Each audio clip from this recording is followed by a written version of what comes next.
He is an author, producer, and musician featured in MTV News, MSNBC, Billboard, The Hollywood Reporter, and has conducted several interviews with Will Ferrell, Metallica, Miley Cyrus, Chris Hemsworth, Robert Downey Jr., Halle Berry, Seth Rogen, Britney Spears, Harrison Ford, and many, many more.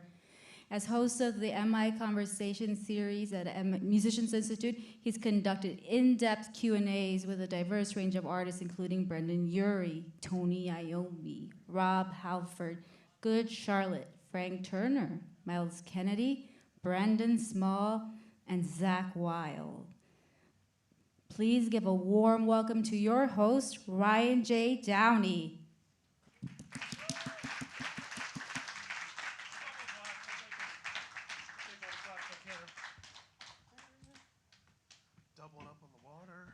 What's up, everybody? Hi.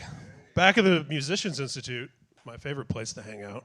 Have any of you been to any of these conversation series before? Wow, first time for most of you? Well, I'm your friend, your new friend, Ryan J. Downey, and we like to basically hang out and talk. I like to do a little bit of origin stories and find out what makes folks tick, and then take some questions from you guys. So I assume we have Periphery fans in here? Very nice. Well, let's not waste any time. Let's bring him out. Misha, come and join me on the stage.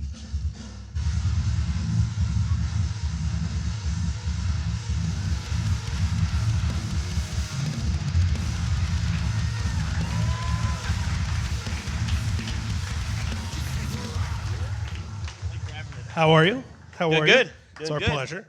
This is the part where we pretend we weren't just together 5 minutes ago. Very fun. nice to meet you for the very first time. Yeah, very nice meeting you. Thanks for coming out, guys. So yeah, we'll just have a little conversation and then kick it to the audience, and I'm sure you guys have questions as well. I like to start from the very beginning, and in your case, I want to start with your actual birth. That's how far back I want to go, because unless the internet misinformed me, which it has before, you have a Halloween birthday. Yes. I mean, that's amazing. I mean, give it up for a Halloween birthday, first of all. I mean, who doesn't want their birthday to be on Halloween? Yeah. I have a 31st. sweet tooth. I have an unfortunate sweet tooth, which I'm working on. We got that in common. So my due date was October 31st, and I was exactly 1 week late. Oh, really? So, oh, man, yeah. That's what you get. We could have shared a birthday. Indeed, we You're only on time. A week apart. I was late. I usually am late to things, too. I wonder if that is where it started. I wish I had that excuse. I'm late to everything, too. I was on time for this, though. Yeah. And so are all of you guys, I think. Thanks for coming. We got the Scorpio thing in common. We got Scorpios in here. No, if you tell them the sign, now they're going to act like they're like, oh, this is such a Scorpio thing to say there, you know? Yeah, I heard Mercury's in Gatorade right now. So yeah, exactly. It's very meaningful. So one of the things there's a lot of things that are fascinating about your background, even before we dig into the music specifically. One of them being that while you were born in the United States, you actually lived in Belgium for a significant portion of your childhood, enough to kind of shape, certain things about your personality. You've done some research. A little homework. That's awesome. So yeah, tell me about that. About kind of that's a pretty big move for a kid. Yeah. My dad worked for the World Bank. He's an economist, and I guess he had this project they had to work on in Belgium. I was 8 at the time. I was pretty young. Yeah. Moving sucks. I don't know if anyone here has had to move early on. Raise your hand. Does it suck? Anyone move to another country early on? Yeah. So I went to a French-only school because we were in the French part of Brussels, and I learned to speak French. But at that age, you learn pretty easily. Your brain's a bit more of a sponge than it is now, and so it was a bit of a shift. I liked it though. I did like living there, but you kind of start forming friendships, and then you lose all those friendships and have to start over again. And then I was quite happy in Belgium. I was finding my feet, had my friend group, and then right back to DC.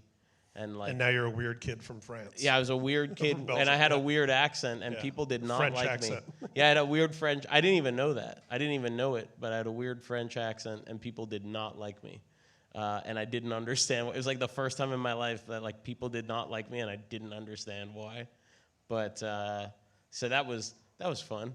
But but at the same time, I don't know. I think you need to have these experiences, these difficult experiences to overcome, and they sort of build character. It's unpleasant, and it's not anything that any parent would want to see. It's not anything that really anyone wants to go through, but there is sort of this silver lining, and maybe like kind of an important developmental thing to where you learn to deal with adversity a little bit, Yeah. Do you still speak French fluently, or did you kind of lose it? Semi-fluently. I have like a pretty decent accent, again, because I learned early enough. And you spent time in Canada at one point too? Yeah, but that was in Toronto. Yeah, okay. So they're all just speaking American there. Yeah. But Biggest state north of Michigan. yeah, America's hat. But it's if I spend enough time in French speaking, especially like France or Belgium, like it'll sort of come back. Like it's very, very spotty currently. Like but that'd be kind of fun at some point. Spend a few weeks in a French speaking country and see how much of it I can pick back up. Yeah. So I'm thinking about this. I'm a big fan of is anybody a fan of the comedy roasts? There's a joke. One person. Yeah, one person. Well, Everyone else if hates you've seen them. the specific roast, there's one of them where Andy Samberg says to Aziz Ansari, he's like, I'm paraphrasing, but the joke is basically like, you were the son of immigrants, but you were born in America. What's it like to have a unique perspective on what it means to be American, you piece of shit? That's, it's just what like half the jokes were about, and he was it was like a joke on a joke, a hat on a hat, if you will. Yeah, exactly. But you share that same experience, and I would imagine that is a unique perspective relative to a lot of other folks' stories. I don't know, because I just feel American. Like, Yeah. I've always just kind of felt American, and growing up in the DC area. Anyone here from the East Coast? You got a few people? Not a lot of people. It's surprising. So many people are from the East Coast in LA. They're just not in this room right now. Yeah. But Anybody from the Midwest in here? Where's everyone from? Just start yelling it all at once. LA. We got some LA natives here. Wow, that's rare. That's rare. Very rare. Yeah. Oh, Phil. Yeah. So we got East Coasters here, but these are sort of cosmopolitan areas. You see a lot of different cultures and encounter all sorts of different people. But yeah, I've always thought of myself as American. I don't know that I have much of another perspective. And the most perspective I have is just I've lived in a couple other countries just because of my dad's work, which, as jarring as that could be, I think in hindsight was great for a couple things. Just general perspective, especially when you could see, different cultures and how they function and that they function. That there certainly isn't just one way to do that. But also, it's difficult, and meeting people can be difficult, and restarting can be difficult. But sort of doing that and seeing that you can do that can instill this level of confidence over time. At the time it's very difficult, but the more you do it, the more you're like, okay, I think I understand how to do this, or maybe where I went wrong in the past, and you can iterate from there. So it's a difficult thing. In a way, I don't recommend it to anyone, but I'm also grateful I went through it, if that makes sense. Yeah, and it probably set you up for touring in a way that a lot of musicians aren't necessarily. You weren't, for some folks, starting a band and going on tours the first time they've left their city or state, let alone traveled overseas. It's a very fair point, yeah. And we traveled a little bit, especially like earlier on. We really didn't have my parents didn't have a lot of disposable income, but the one thing that they would, spend the little money they had on was travel. And so we would travel. My parents are from Mauritius, so through my dad's work, like, he was able to get sort of subsidized travel to Mauritius. So we would go there and visit, and usually stop off in London, visit family there. So it was like traveling internationally is something that I experienced very early on. Yeah, and that was something I was very privileged to experience. So I guess, like, from that point of view, yeah, as far as touring goes, kind of understanding how that works. I probably did have a bit of a head start on that end. Yeah, I didn't personally leave the country until I was in my 20s. Wow. So it's like, I'm jealous of people that got to go places as a kid. Fair point. Yeah. No, very. I was very privileged in that sense. Absolutely. So where does music enter into the picture? Were your parents musical? Did you have things No. playing around the house? Nothing like that? My mom loved and loves music, classical music especially, and would always have it on. My dad is tone deaf. He doesn't listen to music ever. Crazy. I so rarely do I encounter this dynamic. 'Cause I had the exact same thing with my parents. My mom was really into music, played a lot of records and stuff around the house. My dad just does not listen to music. Yeah. Which is so crazy. 'Cause, like, my brother's a musician, and it's so crazy what we ended up doing with our lives, given we have dads that don't like. It's weird. So Someone your does not siblings listen. are also musically inclined? Yeah. So that's the same with me. I have a brother and sister, and they're both incredibly musically talented. How did that happen? I don't know. It skips a generation maybe, but it's I think my mom probably could have. My mom came from a very poor family. She grew up very poor. I think she always wanted to learn the violin or some sort of instrument, but they just couldn't afford anything, So it's possible that had she learned at that point in time, that maybe she would have, shown some musical talent, Yeah. It's maybe even likely. But on my dad's side, no, it would be pretty hopeless. He's good at other things, Yeah. Same. Yeah. I have this hilarious memory of my brother and I, as young adults, riding around with our dad, and he had a CD in his car playing, which is literally the first and only time that's ever happened. And so we were both like, "What is this you're listening to?" And he's like, "Oh, my friend at work burned this for me. It's really nice." And my brother and I were both like, these are elevator versions of Beatles songs, right? He had no idea. Yeah. He had no idea those were Beatles songs. I think my dad's aware of a couple songs, and he likes a couple songs. There's a couple songs that he says that he likes, but yeah, he really he would. I don't think he would ever willingly put music on if it were up to him, or even notice music. So it is kind of strange, but to answer your earlier question, I think I showed some affinity for it when I was growing up, when I was 3 or 4, and I forget exactly what happened. I think my friend had, or my parents had some friends who sold them an upright piano for very cheap because they upgraded to a grand piano, and I apparently started. I don't remember this, but I apparently started playing some notes on the piano, and it was clear to my mom that I had some affinity for it. So she got me piano lessons, but they were group piano lessons, and it was the worst. And I hated piano lessons. I hated piano lessons so much. And she was always like, "You will thank me." And we used to have a thing where I couldn't play, I couldn't watch TV. If I wanted to watch 30 minutes of TV, I had to practice 30 minutes of piano. So it was done very reluctantly, Transactional. Yeah, not good. So I really had no interest in that. And as far back as I can remember, I wanted to play drums and guitar, which my parents will deny. They'll be like, "No, you did." I was like, "Yes, I did." I always remember wanting to play drums and guitar, drums especially. I was so fascinated by the drums. Every time I see a drum set, I'm like, "Ooh," Yeah, it's I don't know why I gravitated so much towards drums, but that was if I could play anything, it would be drums. Do you remember a song or a record or a band or anything that really kind of got you into music in general beyond? So what happened was, didn't really care about music, didn't care about any of that stuff. I enjoyed it sort of passively.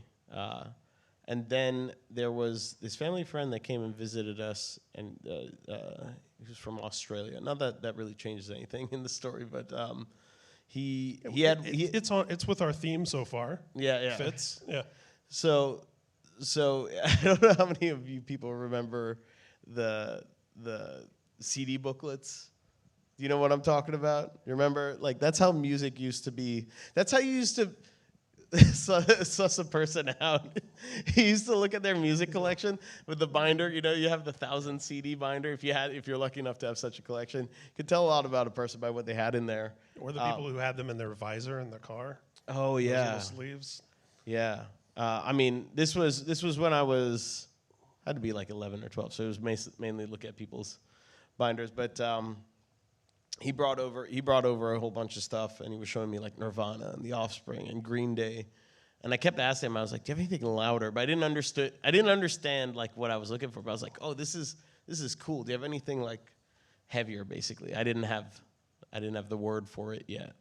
So he showed me like AC/DC. It's like, they're the loudest band in the world. I was like, yeah, this is cool. It's not quite what I'm trying to find. But like, I remember like him showing me Nirvana and showing me like Nevermind and stuff like that. And I was like, oh my God, like this is incredible. And then I found out that like Dave Grohl played drums and played guitar.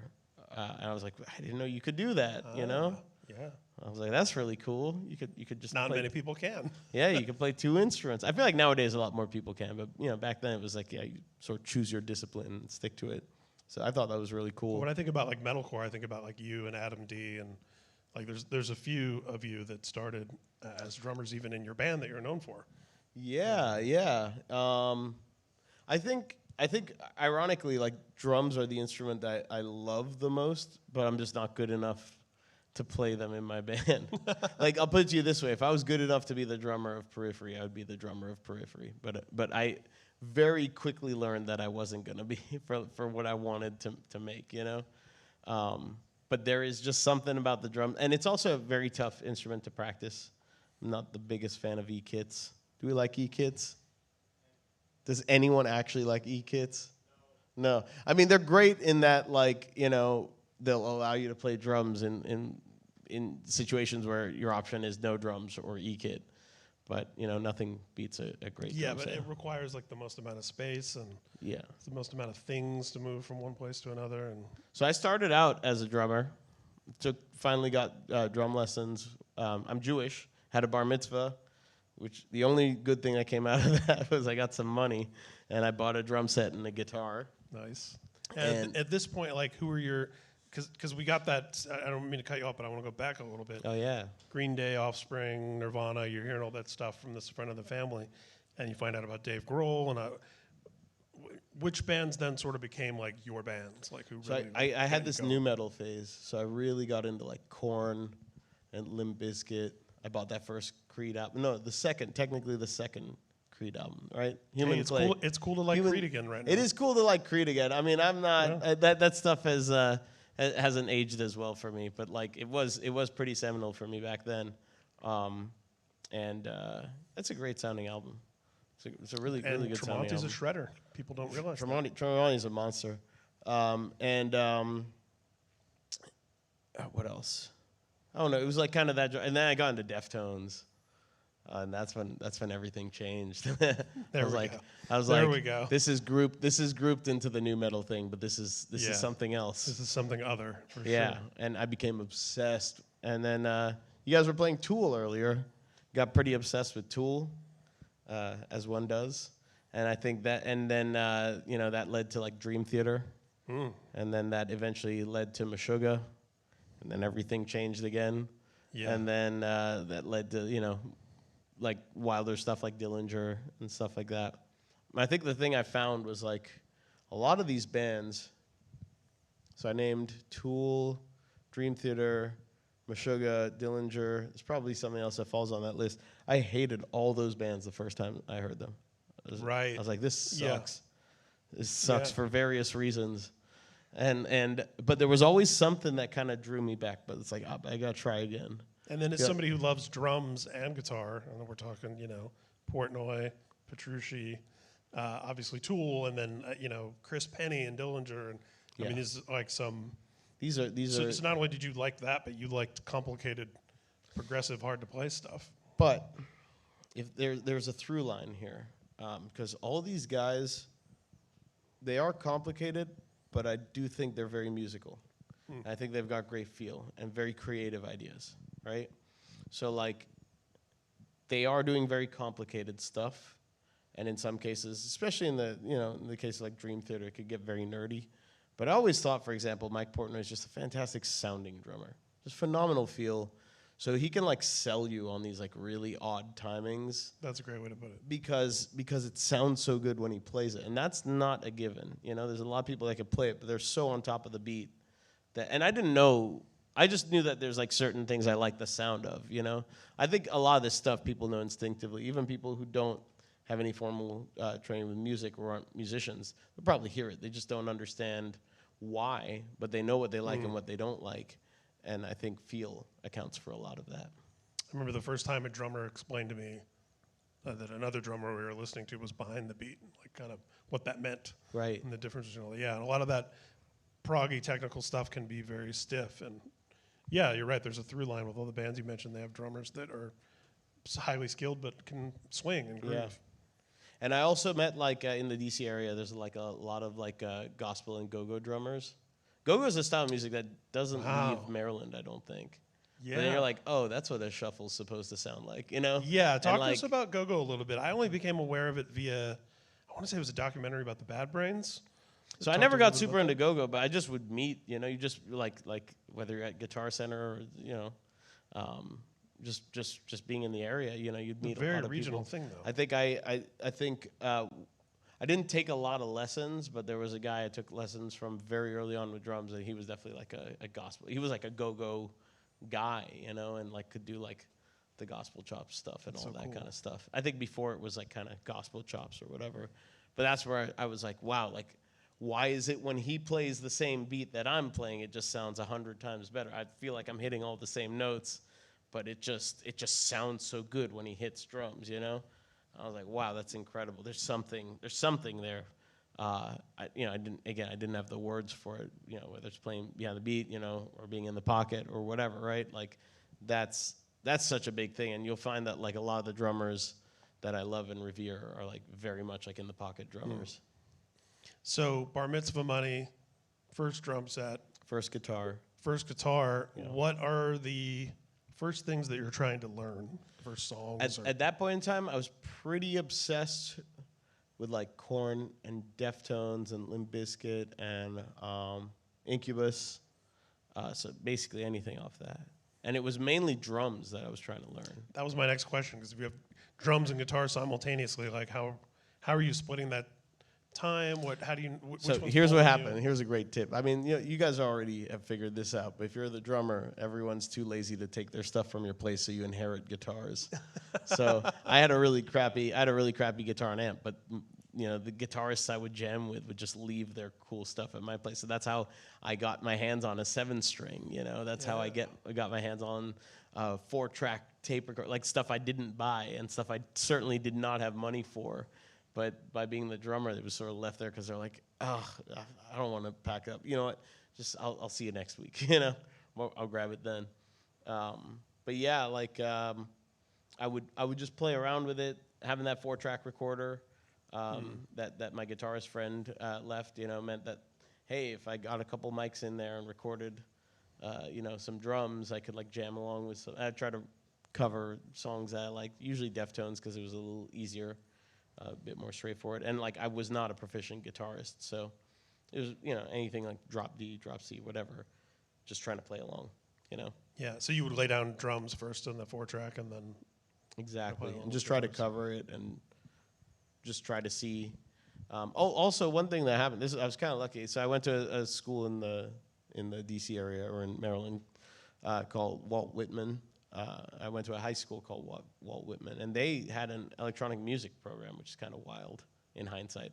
Again, growing up, you're like, oh, this is just what every school is like, take it for right? granted, yeah. Now I'm like, wow, that's kind of cool they had that. Yeah. And that's where I first was introduced to like the concept of MIDI and multi-track recording and like all these things. And it's kind of funny. One of the projects that they had was write something in odd time, and I could not wrap my head around. I failed that one. Like I couldn't write anything in odd time.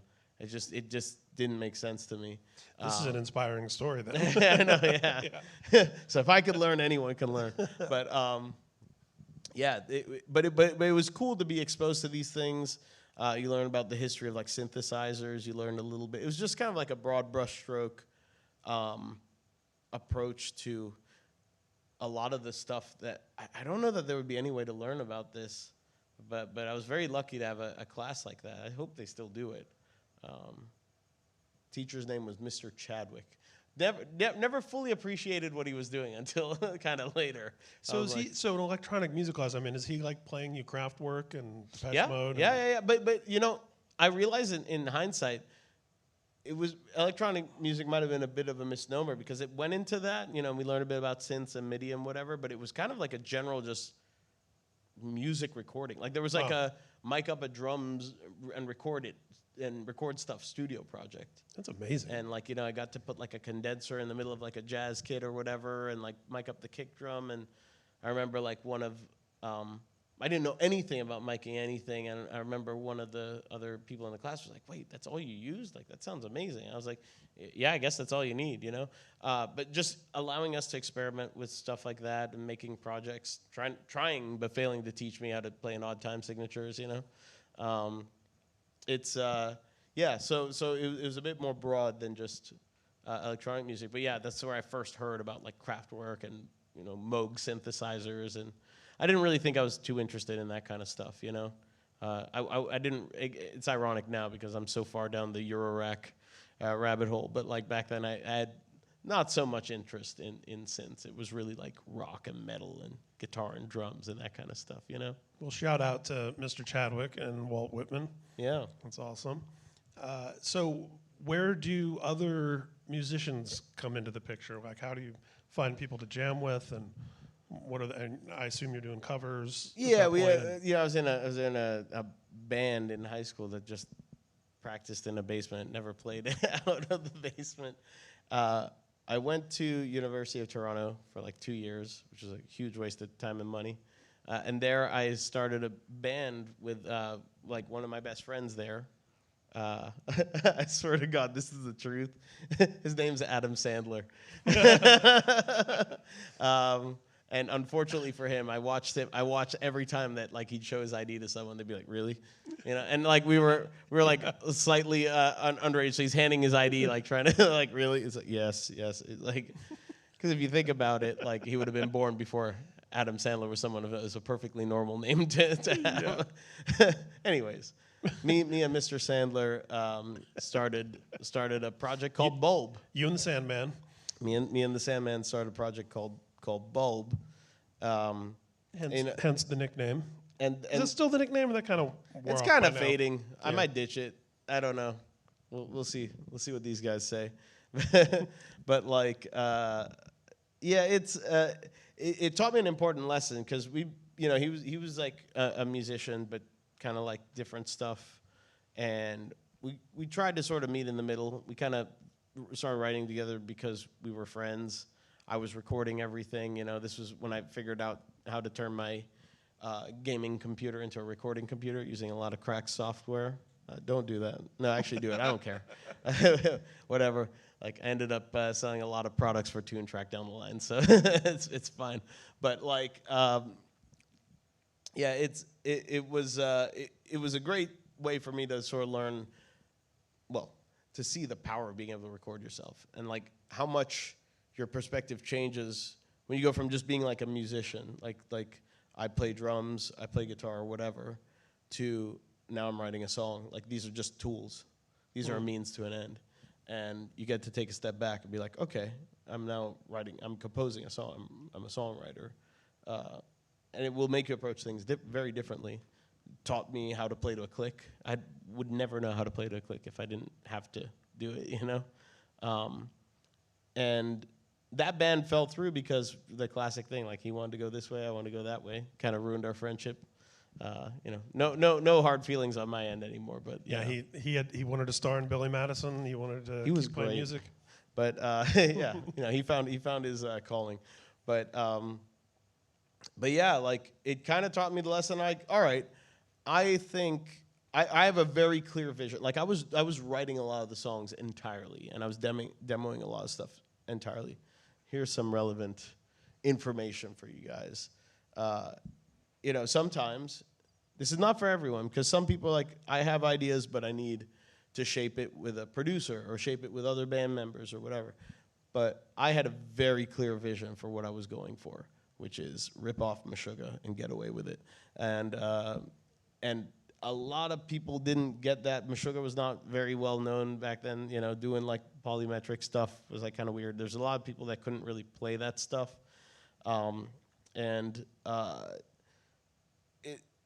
I just realized like I would have to do this myself.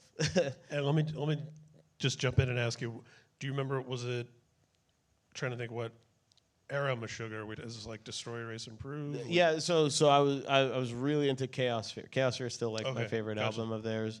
Yeah. Who loves Meshuggah here? Everyone loves Meshuggah here, right? Yeah. Okay. If you don't, get out. But we won't get along. Love Periphery, hate No, Meshuggah. but you know what? Meshuggah's been around, and they put out so many albums. Whose favorite Meshuggah album is Chaosphere? Wow, nobody. What do people love? What Meshuggah do you love?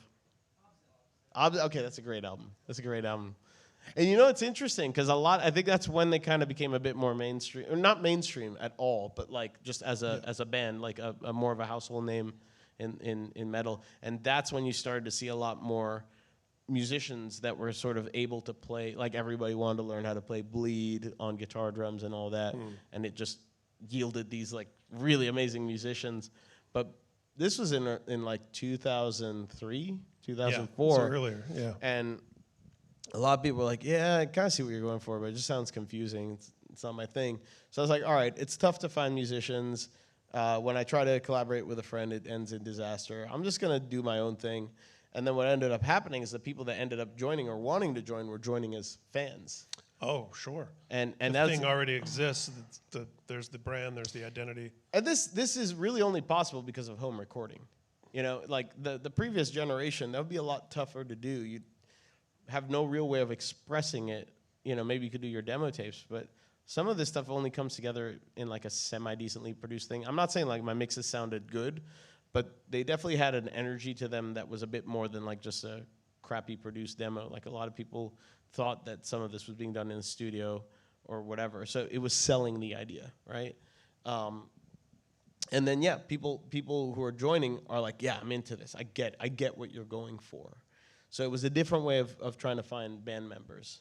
I highly recommend that if you're the type of person that has that vision, you're like, I see the whole picture, then you can find people who are on board. And you're seeing a little bit more of this, like we were just talking about Ghost and Sleep Token. You know, you've got these guys who are like, I have the project, I need members, you know?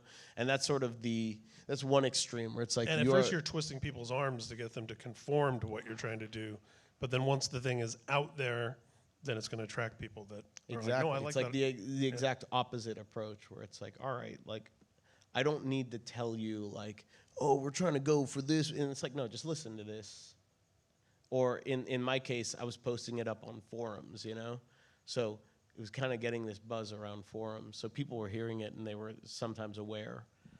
Would that be Discord now? Like, is there an equivalent? Are people still on forums having those conversations? Yeah, it's really different. I mean, there still are forums, but there's probably like a relic of a past that I'm stuck to, you know? Yeah. But like, there isn't anything quite like it. Any of you guys mess with forums still? No? Literally no one. Wow, it's a tough crowd tonight, huh? Yeah. Am I old? Did I get old? I mean, the forums was like the When'd that successor happen? to, you know, you hear story. It's like, you know, James and Lars finding each other in the Recycler newspaper. You know, it's like it changes, but it's the same basic thing. What I don't know is like what the modern equivalent is for that. You know, does anyone know the modern equivalent for that? How do you find people that are like-minded that you want to play music with? Reddit. Reddit's a forum. Reddit is actually kind of like the modern forum, and I do enjoy Reddit a lot. You know, so yeah, maybe that's a good answer actually. In fact, in doing my homework, I was reading an AMA that you did 11 years ago. God, that's crazy to think Peripheries. You were doing AMAs 11 years ago. I forgot I did an AMA. There you go. So then as that starts to come together now, and listen, I'm gonna give a preface to this just as someone who's been, you know, a journalist for 25 plus years. There's never a band that's at the forefront of a subgenre that likes that genre tag. They're always uncomfortable with it. They're always uncomfortable associated with all the other bands they're associated with. You know, I remember, this is one example I always use.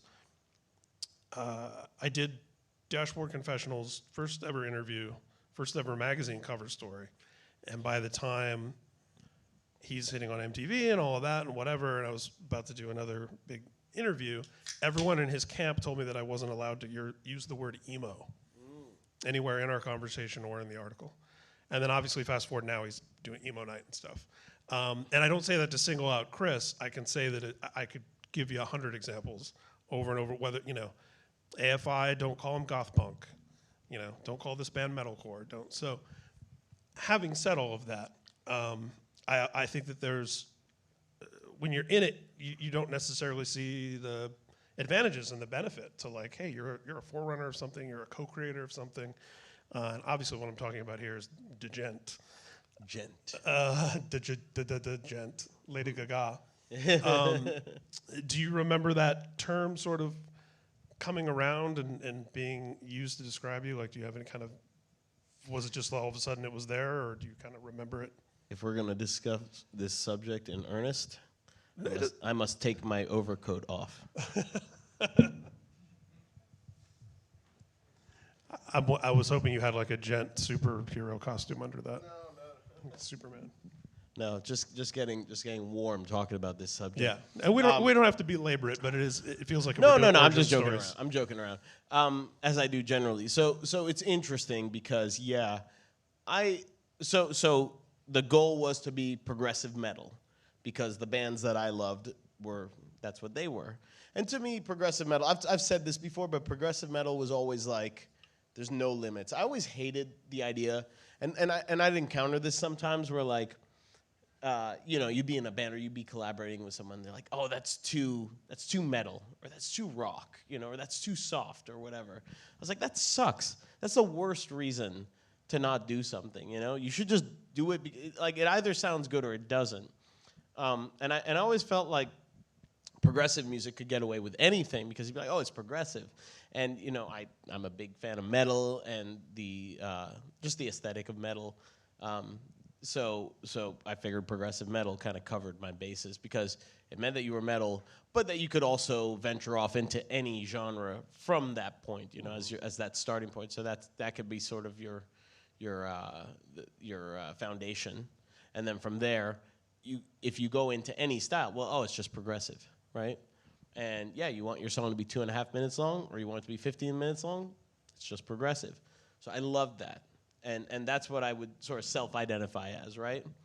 And the Djent thing, I think also I watched it sort of develop into this thing that was an inside joke on the Meshuggah forum, turning into, and something that I sort of joked around with as well, turning into this thing where people were then calling it a genre of music. I was like, well, it's not a genre, right?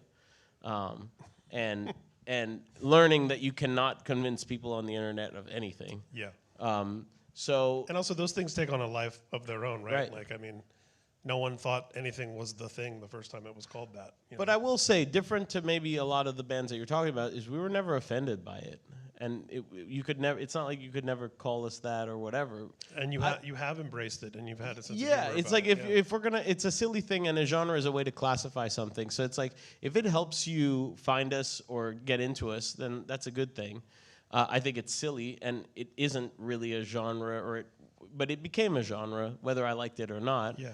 And it became a way to classify this thing and sort of bring community together. So I was never bitter about it. I know there are some bands that don't like it or don't like to have people call them that. Yeah, and I'm not slamming that either, right? Like, I understand why people get uncomfortable with They're all wrong. a box of whatever. But and they come around eventually because they see what I'm talking about. Yeah, and it's the same thing as any two friends in conversation who love something. When you're describing it, like if I'm telling you, oh, I just saw this movie, it's incredible, and you're like, well, tell me about it. I'm gonna inevitably reference some other movies. It's got a little bit of this, but with some of that, and let alone a genre, right? Like, it's a rom-com. It's a action But the movie. genre will not affect your enjoyment of it. And if it does, then maybe you need to reevaluate your relationship with music, because ultimately you just know how you feel about it, right? And then if you like it, you like it, and the genre may help you find other bands. It's like, oh, cool. Well, I like that. I want to find other bands. So by using this genre, I can now find other bands that may also scratch that itch, right? Yeah, for fans of is great. So it's a utilitarian thing for me. So that's why I never got offended about it. But I also thought it was silly, so we had fun with it, and we still do. Because I don't think any of this stuff really matters. I think at the end of the day, the music matters. That's what's sacred, and everything else is silly. That's why our album titles are always silly. That's why we don't take anything else really too seriously other than the music. So that's sort of like my commentary on like the genre and the Djent thing and why we even called our album Djent is not a genre, which was just mainly like I thought it would be hilarious to see, you know, Djent is not a genre Djent, you know. That's the best reason to name an album something, because it doesn't actually matter what it's called at all. I mean, talk to somebody in a Christian metal band, and they'll tell you like, you know, ours is the only subgenre defined by philosophy. It's like jazz, pop punk, Christian. What? Yeah, that's a good point. Yeah, and it just, I mean, ultimately it is just a way to sort of, it's a shorthand to kind of understand, you know, relative to other things you've experienced. Exactly. So I don't take offense to it. We embrace it for what it is, but we are going to joke around with it too. And that's a great segue. As you said, the music is sacred. Album titles, song titles, merch, the overall sort of persona of the band, so to speak. A lot of comedy, a lot of humor, a lot of self-deprecation. Talk to me about that balance. And I mean, was that always sort of part of the vision to have that juxtaposition? There's no vision. It just sort of came naturally. Like, it's just who we are. You know, just think about it. Like, we're a bunch of nerds. So are you guys. We could smell each other, you know? And like nerds can be silly. Nerds they take certain things very, very, very seriously, and then like, I don't know.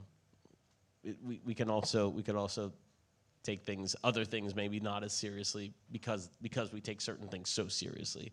So it's like kind of just naturally how it fell into place, and naturally the kind of people that I would gravitate to, or that people that would gravitate towards each other, which is why I think our fan base also resonates with that, because they have that same mentality where there's stuff that's worth sweating and there's stuff that's not, and sort of recognizing that. And sometimes I feel like bands feel like they have to go full send on the image or something, or that you must create an image, you know, which is kind of the old school thing and kind of the manufactured thing, where it's like, well, you want a bit of mystery there. Yeah, and we definitely had pressure like that. I'm gonna cue up a nice segue for you as well. But like, I remember Ash telling us, you know, like, oh, you guys should be more mysterious. You know, you should obscure your faces, which is why our first music video, you can't see our faces. And I remember being like, we're an internet band. Like, everyone knows everything about us. Like, we're the least obscure people in the world, you know. And that's always been our vibe. Is like, we're just kind of just like you. And we're just a bunch of nerds making music. So it just felt weird kind of taking things a little too seriously, you know? When it's more like, hey, you're just showing your other nerd friends stuff you made. And that is a great segue into, you know, not to get personal or anything, but you mentioned Ash Avildsen, the founder of Sumerian Records, which was Periphery's label for a long time. And, you know, you rather publicly sometimes contended with the collision of art and commerce, and you know, the ideas that, not even putting a value judgment on it, right? But there's some people who always see it as like, you should be trying to get on the radio, and you should have shorter songs, and you should, whatever those kind of conventional wisdom things are, versus the push and pull of doing the band the way you want it to. And I think ultimately, I mean, it feels like Periphery was a band that was destined to start your own label. Right? Doesn't that kind of make the most sense? Eventually? Maybe. I'm not gonna disparage the process though, because being on Sumerian did teach us a lot. Even if what we learned was we should be on our own label, but I don't think what Ash did was wrong. It was just wrong for us, you know. Sure, exactly. But I understand where he's coming from, and I understand how he would develop bands and his approach. And his approach, what he wanted was to like kind of play the lottery, have a ton of bands, and he had these few hits that would justify. It's kind of an older school business model where it's like, and he especially early on, he had a hell of an eye for talent, you know, like signed some really, really, really awesome bands. But then as soon as I think he had some bands that really hit, he was like, oh wow, like this is something that we could do. Now we can, you know, if we could create another Asking Alexandria, like the money's just flowing. as a business owner, yeah, that's the responsible thing to do. We just don't fit in that model at all because we're not willing to do anything that those bands are willing to do. And we also negotiated complete creative control into our contract. But what we also did was, because I think this is the correct way to do things, which is you should hear people out. So there are some ideas that Ash suggested that we were like, that's a good idea, we'll do that. We didn't just say, no, oh, you're the label. Yeah, so It's creative a bad control idea. didn't mean no input. No. Like, it's like, oh, we'll listen to your idea, and if we like it, we'll But what do it did but- mean yeah. is that when we said no, it was no. And he got a little frustrated with that. He didn't like that because literally none of his other bands could or would even dare to say no. So, we were in a bit of a unique position. I think he became very hands-off. And maybe, if I had to speculate, maybe it was a bit of like, all right, well, I'll take my foot off the gas and we'll see what happens to your band. But what ended up happening is we kind of just kept powering on our own steam. I remember each subsequent release, it just felt like we had less and less support, which then ironically showed us like, all right, well, I don't think we need Sumerian next time around. And it sort of empowered us to be like, let's give this a shot, Yeah. And my experience and perspective is that being your own label isn't for everyone, right? I mean, it's not like a binary thing of like, everyone should be their own label or everyone should sign a traditional record deal. Yep. I think that there's different things that work for different bands. Absolutely. And some bands, you're good at what you're good at. And look, a lot of musicians didn't sign up to run a record label. There's a lot of moving parts involved in, third parties that you have to hire and, distribution and promotion and marketing, all this stuff, manufacturing. And then there are bands who are really well equipped to do that or better yet, passionate about it and want to learn about those things. And that's like a whole new challenge, a whole new puzzle to solve. So I've seen it go a lot of different ways. I mean, I feel like if you're a brand new band that's not very established, going with a traditional label is probably a great way to go. And I think for bands like Periphery that have a dedicated audience that you've built, going it on your own is hugely beneficial. Yeah, it like you said, it's not one size fits all. It really is case by case. I mean, a way to look at it, like, and a lot of the decisions that you make as a band are like, it's kind of a trade-off of like time and stress versus money spent or money saved, right? So it's like the equivalent of like, yeah, you could walk around everywhere and save a ton of money, but if you take the Uber, you'll get there faster. You'll not be exhausted when you get there. But some people don't mind walking. They're like, yeah, I'll walk an hour each day. I don't mind it. I'm resilient, and it doesn't make me perform less well. And there are other people that are like, yeah, I'm so exhausted by the time I get there, I can't even function properly. So this is where having help. Some bands like to manage themselves. Some bands have a manager. What's the answer? Well, it just depends on what you want and what your tolerance is. You'll always make more money technically doing things on your own, but if you're less efficient doing it because you're doing it on your own, then maybe that's not the best path. Maybe going with maybe you're making less because Yep. maybe what you would be making if you had help would be If you had an effective label, you had an effective manager, they would be so efficient, and everyone, you could sort of divide and conquer to where even though you're paying out, you will make. I mean, a fantastic example of this is our current manager, who if he quits, I'm out of the band,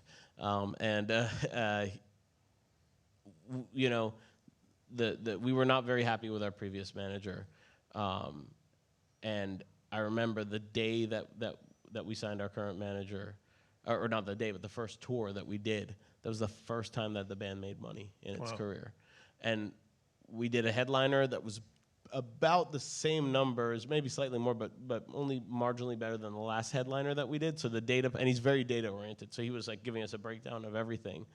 But on one tour we walked away with nothing, and on the other one we walked away with the first real money that we ever made on tour. So it's like, and this is after his commission. So I was like, I don't care what we're paying this guy. We're actually making money, and like that's why you can't really just focus too much on like, oh, well, if you join a label or join management or whatever, like they're just taking a cut of your money. It's like, well, if they're generating money or like making you efficient, you might actually benefit for it overall. But again, it's not right for everybody. It has to be the right, and also this is the most important deal. People are like, or the most important point is, people are like, should I sign to this label? should I sign to that label or whatever? I'm like, it's the deal. Like, Yeah. the label is kind of unimportant in a way. Like, if you like what they do and you think it's a good fit, great. But it's the deal that you're signing. You could sign the worst deal with this label and it will be terrible for you. Or you could sign the best deal with this other label and it will be the best thing ever. And maybe it's not the label that you had in mind, but because the deal is good, it will be the best thing ever. So Yeah. so it really is the the deal. It's the deal and it's the people, because ultimately these are people that you're going to have to trust, and they have the collective best interest in mind. And the big mistake that I see, and it's an easy mistake to make, the biggest mistake that I see is people want to go where their favorite bands are, right? Or where they're like, we love the career that band has. Who's their manager? Who's their record label? Who's their booking agent? And none of those people behind the scenes have a magic wand. Like, there's a lot of factors that contribute to a band's overall success. And I always tell bands when they're meeting with managers, when they're meeting with labels, I'm like, don't go in there and ask 100 questions about their huge band. Like, ask them about the 100 bands that went nowhere that were on the label. You know, there's a lot of moving parts here. It's not just, oh, they've got a blueprint in the filing cabinet where we're gonna become what that band was. Like, there's a lot more to it. I'll tell you something, and this applies a bit more to us because at this point we were established, because this was, 2014, 2015, I think. So a while ago. But when we were looking for a new manager, we took meetings with quite a few people. And one of the things that we did was we did not tell them what we wanted. Because it's so easy for me, like, no, that's totally what so we always opened with, what do you see Periphery as? Where do you see our future? What do you see us doing? What's the goal? Because I wanted them to come to us and see if they really understand, if they did their research. And our manager is the guy who basically came in and he said, first of all, he kind of outlined exactly what we wanted, where he's like, yeah, you're never going to be a stadium band. You're never going to be a big band. Like, let's just grow this let's grow this organically, and let's figure out how to make this efficient and how to grow it the way you guys want to grow it, because you're a weird band with a weird fan base, and that's a really special thing. You know, let's not destroy that in the pursuit of some lottery ticket, right? Yeah. And the other thing is, there's they represent was it Paramore and A Day to Remember, and he's like, and don't ever sign to our management expecting to get a tour with those guys. You will never tour with them, so that better not be a factor. Yeah. And I was like, I love this guy. And a lot of times that's exactly what bands are thinking. Or that's even what they'll throw. They'll be like, and there may be some opportunities to tour with this or that or that. And this guy was like, that will never happen. It's a bad fit. So if that's part of your plan, don't even consider it. And I was like, even when this it does guy happen, rules. it's like, cool, it happened twice. Now what? Yeah. No, exactly. And he understood, I think he understood us enough to know that would not deter us, that would probably go over well, because like what we were looking for was a good manager. But the way to look at it is, who here is in a band? Okay, we got a few people in it. Is finding band members hard? Yes. Does anyone think it's easy? Yeah, it's extremely hard, right? And it's because you're trying to find people that you get along with personally, musically. If you're lucky enough to write or tour, you have to live with them in these enclosed, stressful places and not get on each other's nerves and not want to break up 3 days into a tour because you're like, I hate you, It's a miracle that bands manage to go on tour and exist for any amount of time, right? And then once you start getting to management and labels, this is the way I like to look at this, and this is the way I wish more people would look at this, and it might help you guys, is you're just adding band members.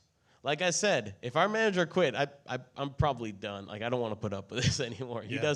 He works so hard for us. He does so much for us. And you've been with him for a little bit now. Yeah, like close to a decade, I guess. Yeah, like it's like I can't even imagine how we would go on, We do a weekly call every Thursday. Actually, every Thursday morning, we do a weekly call and go over everything. He helps us run our label. He's such an integral part of the band. So the fact that he earns his share is extremely well deserved. I want that dude to get every penny because he works for it. And I know that in his downtime, he's thinking about us and he's got our back and he's thinking of ways to do creative things for us and push us to the next level. Like, he's got our back. That's awesome. He's a band member, effectively. You know, he's just working behind the scenes. And the people that we have in our crew, we really want to feel that way about them, whether it's people that we have on the road or you know, management, booking agent, label, which is us now. But like, that's what we were trying to create. So when you're adding these people, think of them as more members of your company, you know? And you should be getting along. You shouldn't have a band that all gets along and then you hate your manager. Like, that's kind of a problem. And I'm sure you know a lot of bands that don't get along with their manager, but it's like kind of like your guitarist not getting along with their singer. It's like, well, that's eventually not going to work out, you know? Yeah, that's eventually going to lead to bad times. So, like, the whole team should be considered like this big group, company, whatever you want to consider it, but there should be that same level of just, you should be discerning, you know, and you should be aiming for these people to not be good enough, but to be the right fit.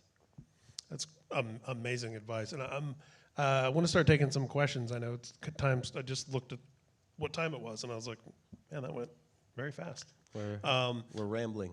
I want to throw one thing out before we take questions, which is this masterpiece sitting next to us. You know, I always say, beware the manager that says, like, oh, you want a Jackson endorsement? I'll get that for you. It's like, listen to the manager that says, listen, I can't promise you anything. I can tell you I have relationships with this person and that person. Like that they have the access, first of all, and the reputation, and that they have the willingness and the work ethic and the drive that they'll push everything through the door. And ultimately, it's going to be the decision of, does Jackson want to work with you? You know, the difference between the person off the street who doesn't even have the access, and then the person who has the access but won't work hard enough on your behalf. You want that combo. But the person who just promises the thing is like, you can't promise that. You don't have a magic wand. To me, and this is maybe my opinion or a bit of a controversial opinion, but I don't really think management has anything to do or should have anything to do with the companies. That's an individual thing. And I say this for a couple of reasons. One, because they really should be focusing on the band stuff, right? And although, you know, it's kind of like ancillary and it in its way helps the band, it's an individual benefit, right? But then also, in the case of signature instruments such as this one, I'm not having my manager take a cut. I did this deal. I did all the work there. Yeah. Like, and there are some managers that like, I mean, our manager before that kind of came up, was like, so what's the deal with those signatures? And I was like, you are not touching that. There's no way. What did you do? You did absolutely nothing. If you have a manager and you feel like, hey, they helped me get this deal and they really worked hard and they earned it, sure, fine. I'm not saying never do that, but if you're able to do it yourself, and I feel like most people would, and here's the reason why. It's a transaction. This is not, I'm sure all you guys are very talented. How many guitarists we got here? Raise your hand. You're all way better than me at guitar. I guarantee it. I guarantee you can play circles around me. I'm not that good a guitarist, right? But for whatever reason, because we're nerds and we post it on forums, people tended to buy the guitars that I would play. So I got guitars handed to me all the time, right? It had nothing to do with talent. Nothing. And there's people who could play circles around me forever who would not get endorsements because they didn't have the visibility. So that's what this is. They're saying, all right, it costs us, $600 to send you a guitar for free. So we better sell enough guitars to cover at least that $600 and then some, you know. We better sell enough of these to make $1,000. Otherwise, that was kind of a waste of time and money, right? And there should be some other ancillary benefits from the association. And this is why I got free stuff for so many years. It worked, you know. And then when I eventually did a signature model, it was the same thing. It was kind of the natural extension of that. It's like, all right, well, how about you just go exclusive with us and we'll pay you a royalty to just be exclusive with us and to put out these models, right? And that worked as well because we've been doing these models for, close to a decade now? So, yeah, and it's just business. It's just business. So people are always like, how do I get an endorsement? I'm so talented. My friend's so talented. You know, why won't Ibanez come to me? Should I submit? It's like, you can, but really, and this is the same thing for labels, the best way to do it is have them come to you. Because the first thing that you should be asking these companies is, why should I sign with you? You know, ball's in your court. If you're going around being like, please, can I get an endorsement? They'll send you the worst deal, and then when you say, like, I don't like the terms, they're like, all right, see ya. 100 other people. How many times have you ended up in a great relationship from going, please, will you date me? Yeah, Please, exactly. Please. Yeah, There's there's got to be some kind of mutual attraction there. And actually, that's a great analogy, and that's kind of what happened with Jackson. You know, it goes back to an earlier point, which is you should like the people you work with. And just from dealing with Jackson, you know, they sent me a bunch. Tempesta is backstage or around here somewhere. Mike Tempesta, met him at what was it, like Sonosphere or something in the UK, and we just kind of everybody find him and give him your demo tonight. Yeah. He's like, what did you do? But we started a rapport there. He sent me some guitars. I thought they were killer, and then I started to meet the team, and I was like, man, like these guys are all just like really good musicians. They kind of get it. Mm-hmm. We all get along. It's fun to hang out with them. It's fun to work with them. And I remember like kind of going up to my product manager at Jackson, and I was like, what if we did a signature model? And what his response was, it's funny you say that because we were just thinking about that too. Like that's kind of where you want to be, where it's kind of like you said, a relationship. It's like maybe we should date, maybe we should make this a thing, make it official. And I think a lot of people don't appreciate that. They'll see a talented guitarist getting an endorsement. They'll be like, oh, they could play really well or they could shred. Yeah. That's why they got it. It's like, no, it's a business transaction. Yeah. So sometimes you see people getting endorsements that aren't necessarily the greatest. If anyone, but they have fans who will buy their signature model. If there's anyone out there where you're like, how did they get a signature model? It's like because the numbers made sense on paper. Because somebody out there wanted it. Yeah. Yeah. So maybe relevant advice for some of you. Yeah. Well, we've got microphones set up in 2 different places here. If you guys want to just you guys feel like interacting. If you guys want to talk to me, I can barely see your make faces. It interactive. I'd like to interact with you. And I will just say, before you ask your question, tell us your name and where you're from. And, we can start over here. Yeah, I'm Shoko with Ruled by Light. I'm from the San Francisco Bay. That's Ephraim Talos, and he's my guitarist. We're together in the band. And it's a chicken or the egg kind of thing, right? We have 33 demos with a multi-platinum producer. They're rad. We're cracking people open left and right. I was a former Green Beret. I got Navy SEALs and Tiers, Army Rangers, British SAS, on and on. And I might have the opportunity coming up here shortly to get in front of the president of one of the major labels or one of the subsidiaries of a major label. And how do I get a good deal, though, right? You know what I mean? Like, and I've gone to a ton of OCs. I did 65 OCs last quarter. Those are the open counselings with a variety of teachers. I've studied a ton of the business stuff. And basically, from what I understand, is you got to build the business yourself, build the fan base, build the social media, PR, all that type of stuff, but the live performances and start generating revenue in order to gain the interest of managers, booking agents, and ultimately labels. One, is that true? And two, if we don't do that, but we are able to attract the attention of a label based on the quality of the music and the impact that the songs have, even though the audience right now is really small and we're pre-release, how do I get a good deal and not get totally screwed? All right. It's a very good question. And it seems like you've done your homework. It seems like you're doing all the right things. But it's also kind of the equivalent. Everything that you just said is also kind of the equivalent of like, someone trying to be a guitar tech for my band and being like, I have a diploma in guitar teching. And it's like, that's unfortunately not how this industry works. You know how we get our techs? Like someone in our crew be like, oh yeah, they're good. You think we get along with them? Yeah. All right, let's try them out. Unfortunately, all that hard work doesn't really count for that much. It's great to have, and it can, but in ways that you don't expect. The live show is so important, and I feel like in the age of social media, it really sort of gets ignored because it's so easy to see the TikTok success. But what you're looking at is lottery winners. All right. So if your strategy is like, I'd like to go win the lottery, then don't waste your time with music. Just go buy lottery tickets because it'll be just as difficult and you'll make way more money, okay? If you want to sign to a label, and you said the word major label, right?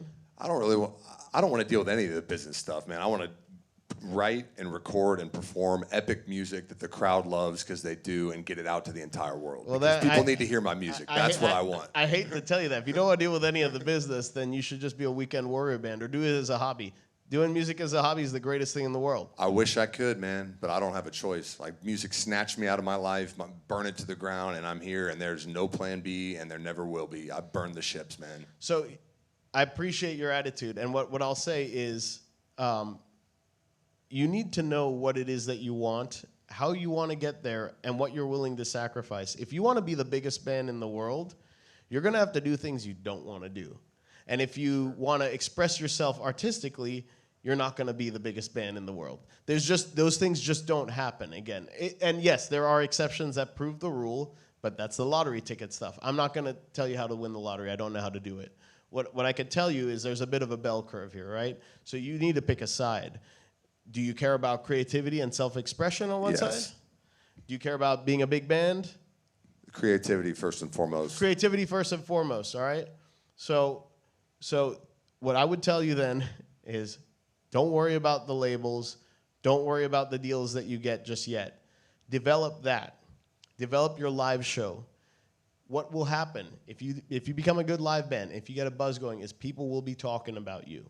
And then labels will come to you. They will not be the big labels, or maybe they will be, but you won't want to sign to them because their terms will be terrible and you will have zero leverage. And their deals only work. They're investing so much money in you. Their deals only work if you do exactly what they say. And they will have that in contracts, and they will have better lawyers than you do. So that's that path. That I don't think is the path you're talking about. Even though you want the rewards of that, that path is a different path. And it's viable, but you have to be okay for what you're signing up for.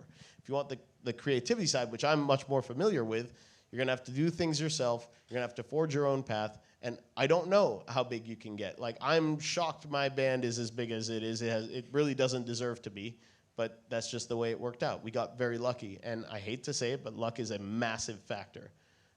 That's just, you talk to any band, they will tell you.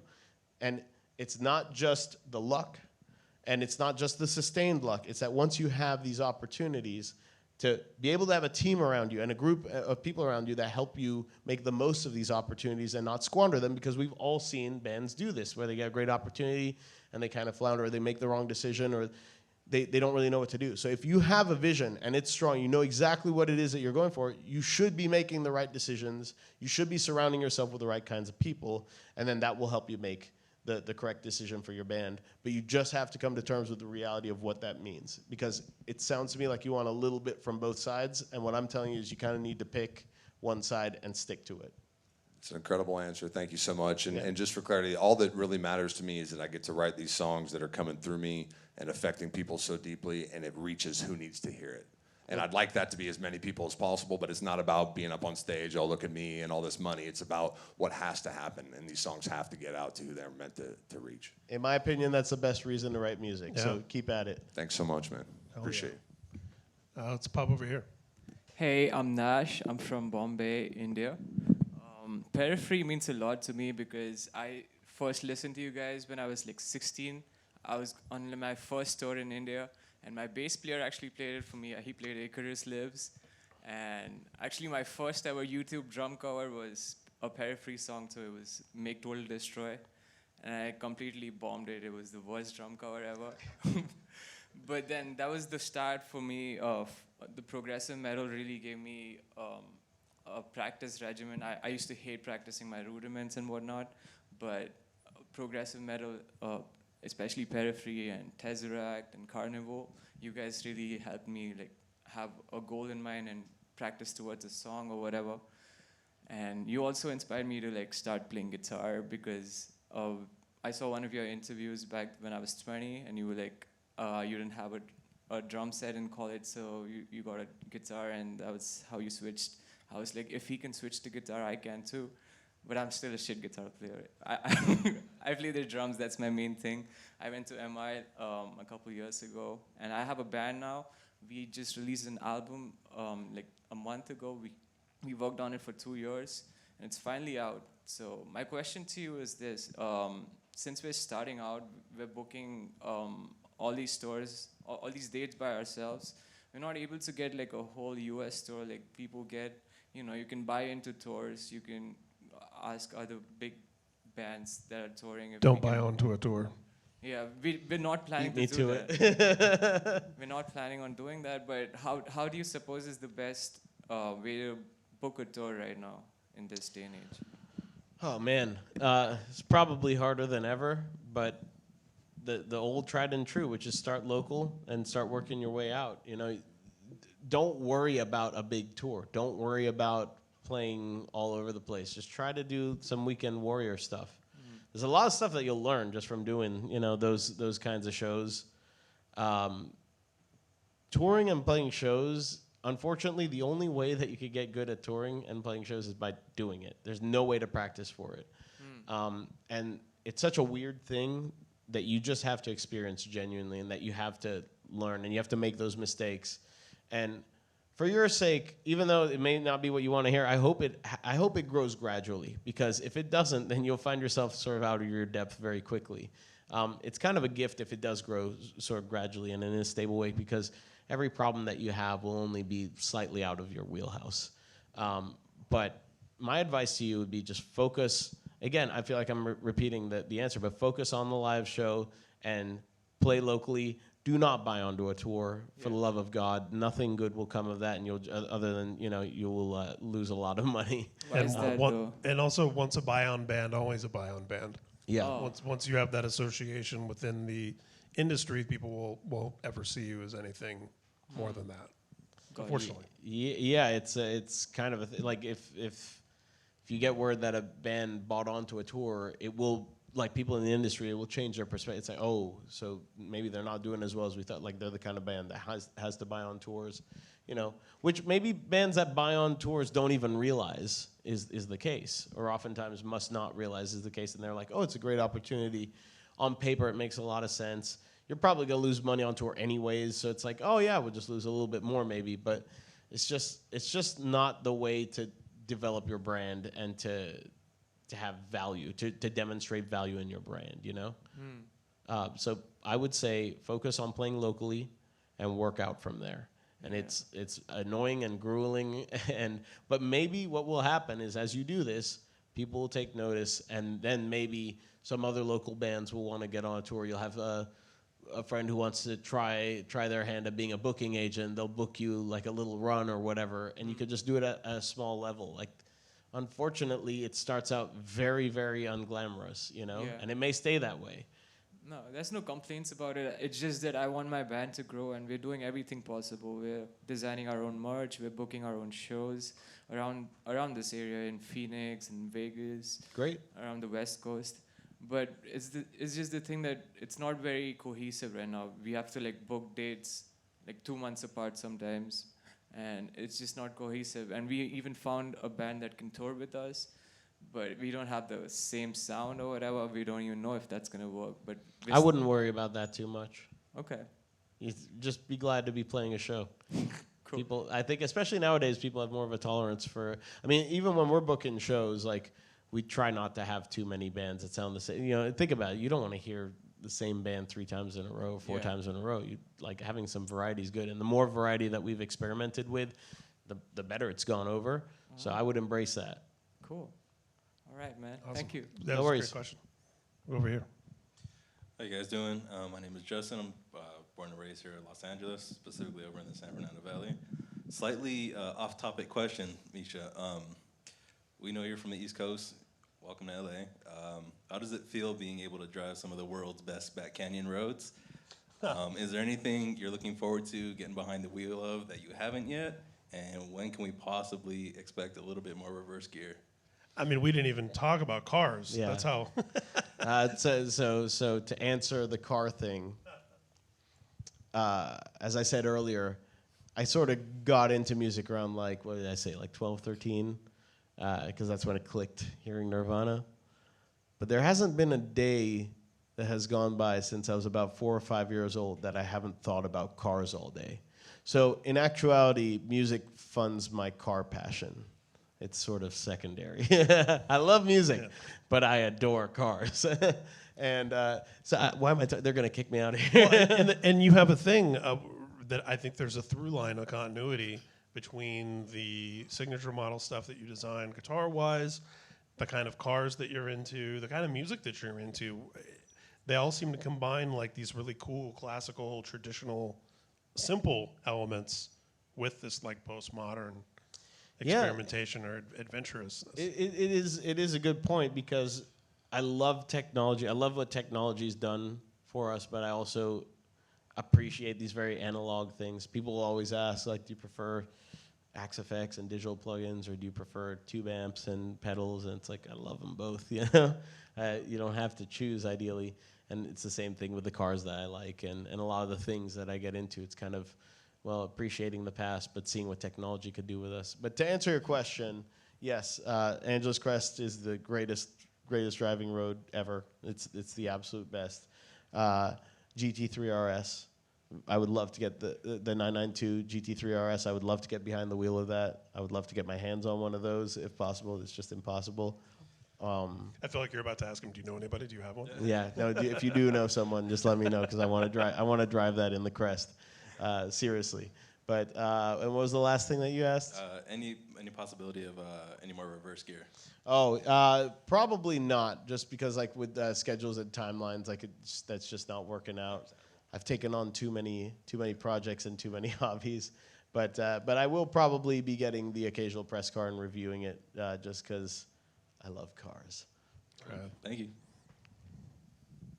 Hey Misha, I'm Hank. I'm from Taiwan, and then I'm a drummer. I'm in like multiple bands, and then one of them is like we're in an issue that we try to record. We try to like release like EP or singles, but like everybody's like time schedule is different, and then like we kind of like in a phase that we try to figure out what should we do first, like drums first, or like guitar first, or like after the drums, should we like edit it first, or like, you know, like the whole process was trying to figure it out. And then like I want to see like what's your opinion like on like most common way people would do it, or like the way you suggest to do it. That's a great question. And also, I want to say you're a drummer and you're in several bands. Like that's if you want to have your lottery ticket, just be a drummer because you'll be in like 7 bands. If you're a good drummer, you'll be in like all the bands, and one of them's probably going to do something. But don't be a guitarist. but yeah, like that's an interesting question because I don't know the answer to it. I don't even know the answer to it for Periphery necessarily. You have to kind of experiment. I hate for it to be a non-answer, but like there isn't really a tried and true way. I mean, like, generally speaking, people will do the drums first because it allows you to track the guitars to it. But our last album, you know, we always program the drums first before Matt, our drummer, goes in the studio to record them. But I tried something on that album which really, I'm sure you guys demo songs a lot, right? You know about demoitis? It's the worst, right? It's the worst because you demo the whole album, and this is what we've done. You demo the whole album, you get really used to how it sounds, and then when you record it, even though it's better, the vibe's gone, and you're like, why don't I like this as much? I kind of like the old way, even though it was worse. So what we did with Periphery 5, which was really helpful because we like did DI and like neural plugins and all that, you know, is we recorded, but when we were writing, I made sure to like take that extra minute to like get the good take. So it didn't have to be like a perfect take, but it's like a good take. And then we ended up with 90% of the takes not needing to be redone. It was really just spot checking stuff. So technically, the guitars got done way before the drums were recorded, but it worked, you know. And I'd say depending on the band, the style, and whatever, like that could work or not work. Like maybe if you play with a certain feel, if people are programming really on top of the beat, it might not light up. It might just sound better to re-record to that. You know, I try to program with a bit of feel. I have like I have like this humanization trick that I do that sort of allows the drums to always be randomly slightly behind the beat, which, you know, makes it a bit more Matt Halpern. And it translated fine. You know, translated great. So just do whatever's right. And if you're in a band and you can't all decide what to do, that just sounds like you're in a band. You know, and being in a band's hard. That's our mantra. It's hard to be in a band. It's really hard. It's amazing that bands work at all. But the only reason it does is because we're all obsessed with making music and trying to make this crazy thing work, right? Yeah. like it's like a lot of time we'll have like different opinions, and then we just kind of like need to like sit down and talk, and then like maybe like we'll have like band meetings like every week. I don't know like if like you would suggest that like if everybody is busy, is that too often, or like it depends on like the situation that everybody's in. Again, there's no one size fits all with this. These are relationships, right? Yeah. But what I will say is, you know, and this kind of goes back to what we talked about, where it was like I had a vision for this. I found band members. I knew I wanted it to be a collaborative thing. I did not want it to be the thing where I do everything. So Periphery is a band where everyone is an equal member, you know? I can get kicked out of the band, right? And we all have a responsibility to bear because of that. But the idea is that everyone's generally on the same page. Sure, we disagree about stuff, and over time we've learned how to communicate better and all that, but generally we do agree. You know what I'm saying? And if you find yourself really disagreeing, and most of what you're talking about in your meetings is how you disagree, then maybe it's not a good fit. Yeah. Like, I hate to say it, but maybe that's just not, you know, that'd be like, oh, I have a girlfriend, but all we do is fight, you know? It's like, well, maybe that's not the right relationship for you, you know? Maybe you should be with someone that you're not fighting with all the time. So if you're a drummer and you're lucky enough to be in several bands, maybe focus on the band where your meetings are more about positive things or about moving things forward rather than arguing about what the direction should be. Like one last question. It's like, that's a tricky thing about this band is like, because I also play guitar, and then like some of the songs from that band, like I wrote the entire things. So like at some point I also not willing to let go, but like sometimes I feel like they are the right person, but like sometimes I feel like they're not, you know, like, so, but like I also don't want to like just let go the songs, the project easily. Sure. So well, you know, it's a good old sunk cost fallacy. So, you know, keep that in mind. It's like, at a certain point, it's better to cut your losses. I'm not telling you to do this with any of your projects. I don't know what your situation is.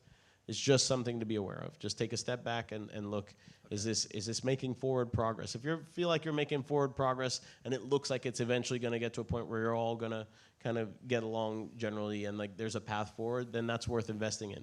But if it looks like it's just sort of stagnant or devolving, then yeah, even if you have costs, there's some costs. Don't let that be the reason to stay in and sink in more. Okay. Yeah. Thank you, Misha. Yeah, no problem. So I think we have, it's kind of dark, but I think we have 2 more questions, and then I think we'll give a guitar away. Okay, yeah, let's do that. Hey, I'm Johnny Eskew from Northampton, Massachusetts. First off, I want to say thank you. I'm not really familiar with your music, but I'm really excited to check it out after hearing your insights. It sucks, don't worry. My old drummer probably loves you. He was super into Miss Sugar. He turned me on to them. When I hear you talk about the importance of finding like-minded people to work with and people you get along with, and also staying true to your vision as a musician. I guess one thing I really struggle with is I've played in a lot of bands, and they were all different genres, and they were fun to play in, but I never really felt like it was like my thing, you know what I mean? And I guess in the past, I've stuck with relationships that weren't really right for me musically, but I felt like they were pushing me and pulling this stuff out of me that I couldn't get without them. I guess my question to you is, in terms of getting to know people to play music with, like, do you, like, I don't know, do you, like, have a certain amount of time you test it out for? And then, I guess after that, do you find once you have people who you really click with and really vibe with, that, like, trust helps you guys write music better together? Yeah, those are great questions. So did you say you were a drummer? I'm a guitar Oh, you're a player. guitarist, okay. And you're saying that you're in a bunch of bands. I have been, and they all are.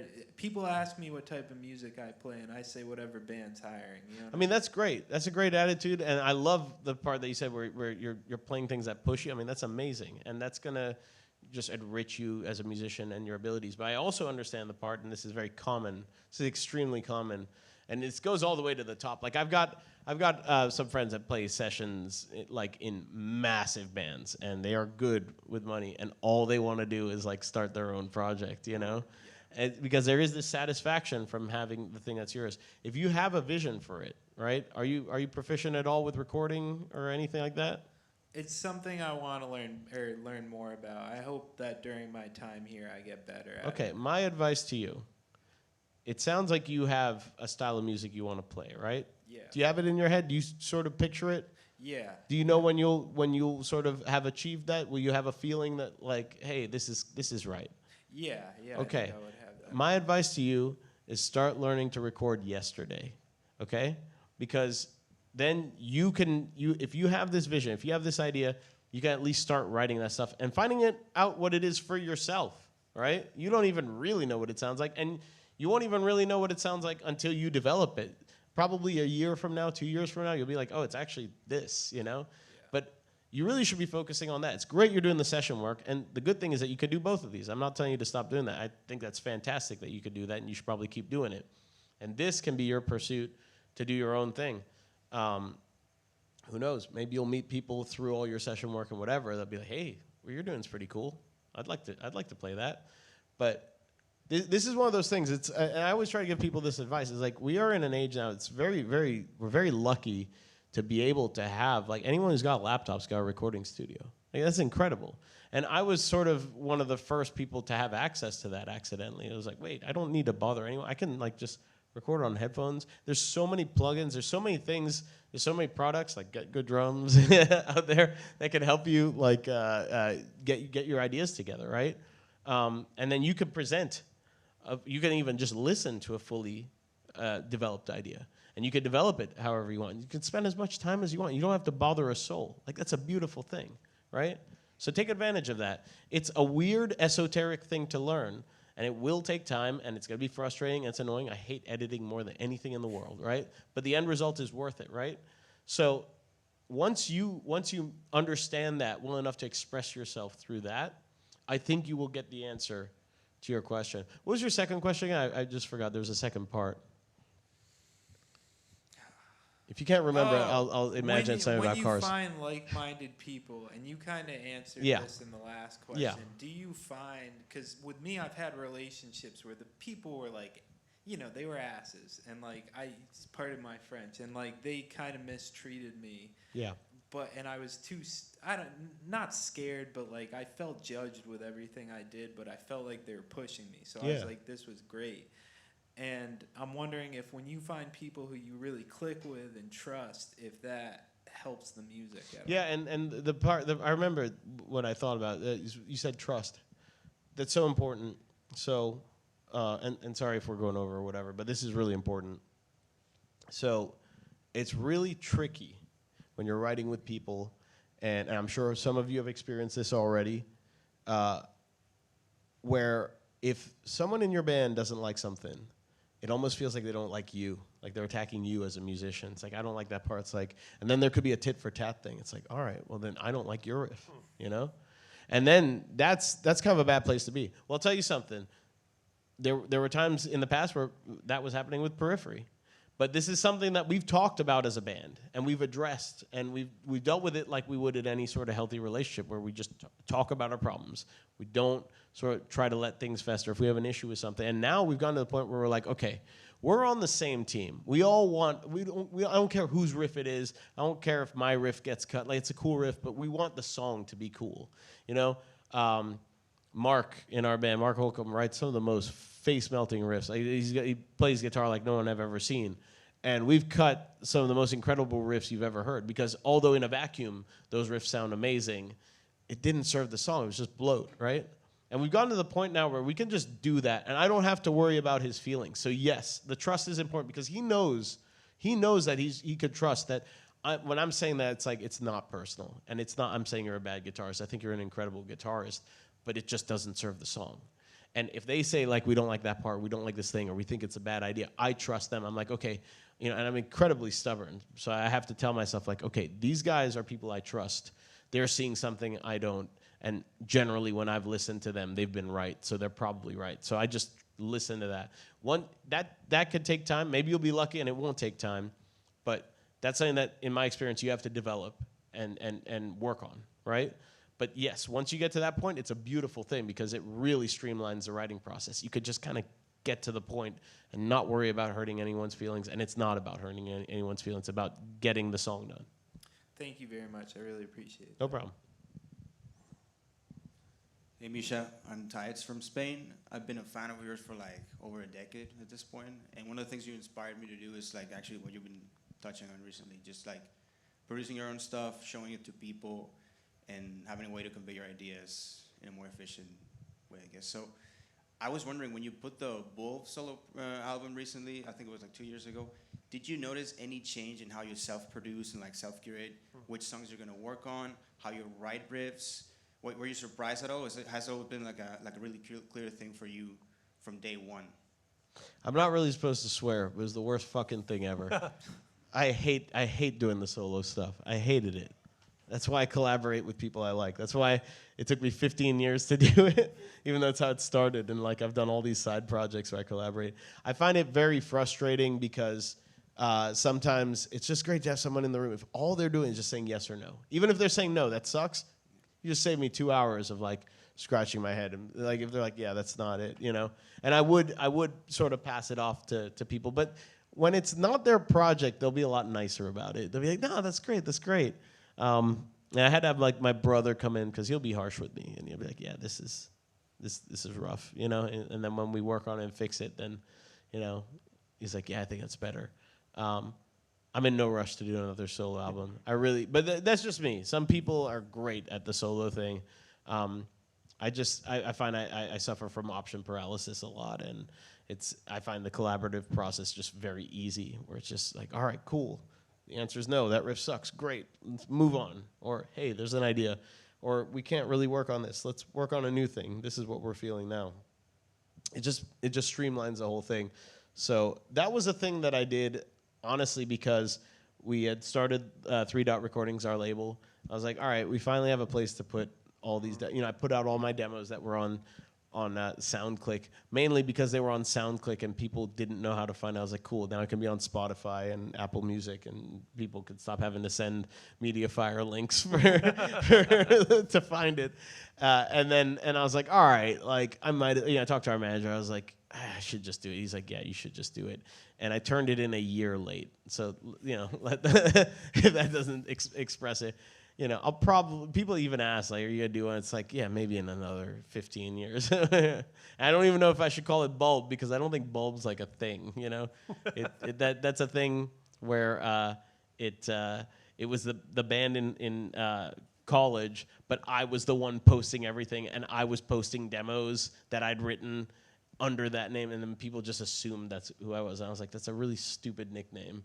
Like, I would never call myself Bulb, and then I was like, well, I better embrace it, because you can't convince the internet. And that's the thing about nicknames too. The worst nicknames are the ones people try to give themselves. Yeah. Nicknames do come organically. Yeah, I would never have applied that nickname, but and maybe now the gift is that I can get rid of it. But yeah, very long-winded answer to your question, but there you go. We've got a trick-or-treat bucket, a cauldron, making its way to the stage.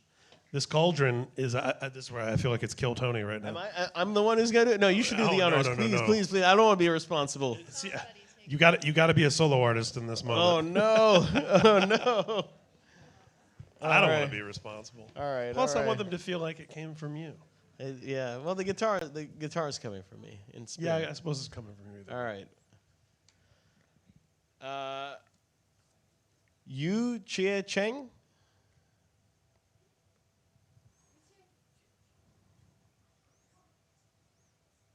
Do they have to still be here? If they're not here, do we move on to the second? Wait, is that you? Oh, yeah.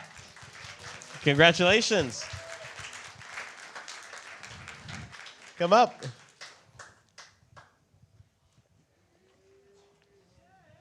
Very nice to meet you. Do you play guitar? I can play. You can play? Well, you're going to start playing a lot more, because it's a very nice guitar. I need you to start taking the guitar very seriously now, because this is a very nice guitar. Do you know much about guitar? Bass player? Yeah. So it's just small guitar with a couple extra strings. Just easy. Yeah, everything's a lot easier. This way sounds good. This way sounds almost as good. This is second position. Sick. Never do the middle position there. That shouldn't even be on there. You're good to go. That's it. That's the guitar right there. Congratulations. Well, did you want to take a picture? Shall we? We'll do it after. Okay. Sounds good. Awesome. Well, Enjoy it. congratulations. And thank you, everybody, for hanging out with us. I know it got a little late. And yeah, hope to see you here again. My Conversation series is we'll do my it again. favorite thing to do. And Misha, you've been one of my favorite people to have here. So thank you very much for your time. That was awesome. Thanks for having me, guys. All right. And that's it. This is where the imaginary curtain is closing. Yeah, there we go. There we go.